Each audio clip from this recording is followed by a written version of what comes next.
दोस्तों आज हम बात करने वाले हैं एक ऐसी फिल्म की जो आपको झंझोर कर रख देगी। डीएनए 2025। ये फिल्म सिर्फ एक क्राइम थ्रिलर नहीं है, बल्कि इससे इमोशन, सस्पेंस और फैमिली ड्रामा तीनों का ज़बरदस्त मिक्सचर है। तो चलिए शुरू करते हैं। फिल्म की शुरुआत होती है 2014 से। वरदराजन, जो पेशे से क्लाउड आर्किटेक्ट है और अस्पतालों के लिए डिजिटल रिकॉर्डिंग सिस्टम बनाता है, कल लौट रहा होता है। रास्ते में उसकी गाड़ी से एक हादसा हो जाता है। उस एक्सीडेंट में एक दंपति और उनका नवजात बच्चा बुरी तरह घायल हो जाता है। वरदराजन घबराता है, लेकिन तभी एम्बुलेंस ड्राइवर राजेंद्र आ जाता है। दोनों मिलकर उन्हें अस्पताल पहुंचाते हैं। पुलिस से बचने के लिए वे इस केस को हिट एंड रन बना देते हैं। अस्पताल में डॉक्टर पिता को बताते हैं कि उसकी बेटी मृत पैदा हुई है। पिता वहीं टूट सा जाता है, लेकिन सच्चाई कुछ और होती है। बच्ची जिंदा होती है। वरदराजन और राजेंद्र उस बच्ची को चुपचाप उसी पिता को सौंप देते हैं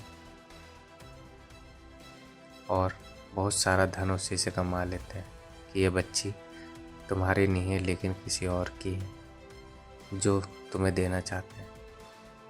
तब वरदराजन कहता है, justice will be serve eventually. यही डायलॉग आगे चलकर पूरी कहानी का रीढ़ बनता है। कट 2023। यहाँ हमारी मुलाकात होती है अनंत से। अनंत एक शराबी और गुस्सैल युवक है। उसकी हालत इतनी खराब है क्योंकि उसकी गर्लफ्रेंड ने कुछ साल पहले आत्महत्या कर ली थी। अनंत हर रोज़ खुद को कोसता है और अपने गम को शराब में डुबोता है। घर में उसकी माँ चाहती कि वह अब शादी कर ले और अपनी ज़िंदगी संभाले। तभी उसकी मुलाकात होती है दिव्या से। दिव्या दिखने में तो एकदम सामान्य है, लेकिन उसे बॉर्डर लाइन पर्सनैलिटी डिसऑर्डर यानी बीपीडी है। दोनों की शादी हो जाती है और धीरे धीरे वे एक दूसरे के सहारे बन जाते हैं। शादी के कुछ समय के बाद ही रिपोर्ट आती है कि दिव्या प्रेग्नेंट है। परिवार खुश होता है, बच्चे का जन्म हो जाता है और अस्पताल बच्चा सौंप देता है। लेकिन तभी बड़ा ट्विस्ट आता है। दिव्या को अचानक लगता है कि जो बच्चा उसे मिला है वो उसका है ही नहीं।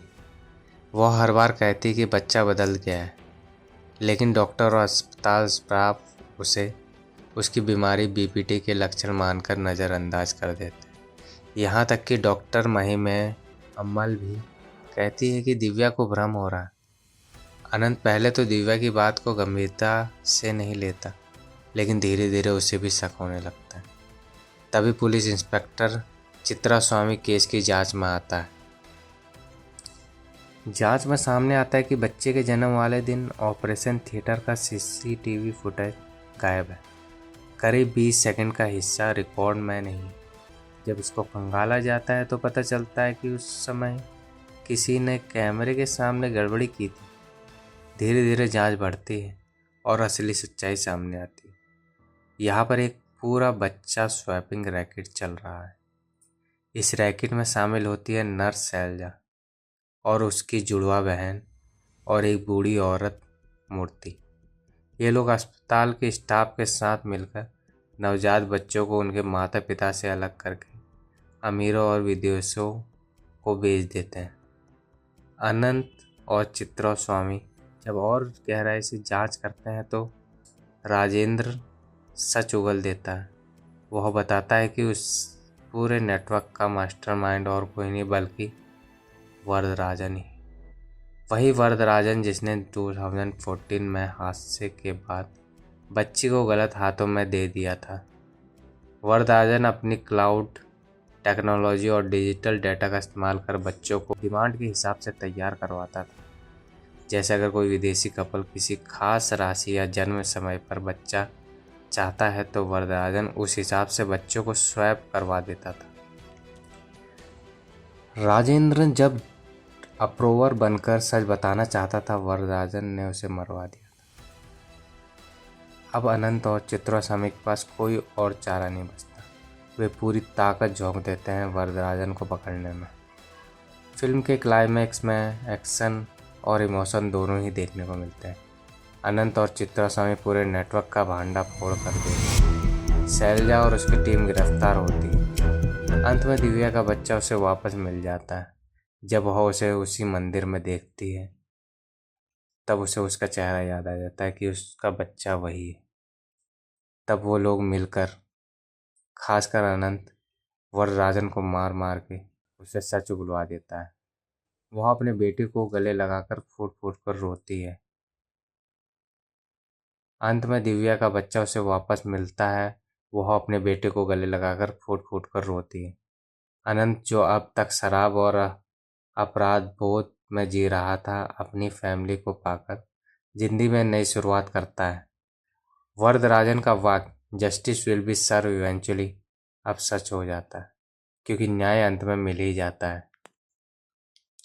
फिल्म एक दर्दनाक लेकिन सच्ची हकीकत को दिखाती है कि ऐसे कुछ लोग लालच के लिए मासूम बच्चों तक का सौदा कर देते हैं, लेकिन साथ ही ये उम्मीद भी देती है कि चाहे कितनी भी देर क्यों ना हो, सच्चाई और न्याय जीत कर ही रहते हैं। तो दोस्तों, ये थी DNA 2025 की पूरी कहानी।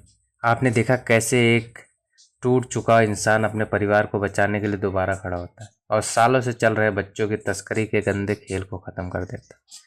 फिल्म हमें यही सिखाती है कि चाहे सिस्टम कितना भी करप्ट क्यों ना हो, सच की जीत जरूर होती है। अगर आपको ये एक्सप्लेनेशन वीडियो पसंद आए तो प्लीज़ वीडियो को लाइक करें, चैनल को सब्सक्राइब करें और बेल आइकन दबाना मत भूलिएगा। मैं मिलता हूँ आपको अगली मूवी एक्सप्लेनेशन में। तब तक के लिए धन्यवाद।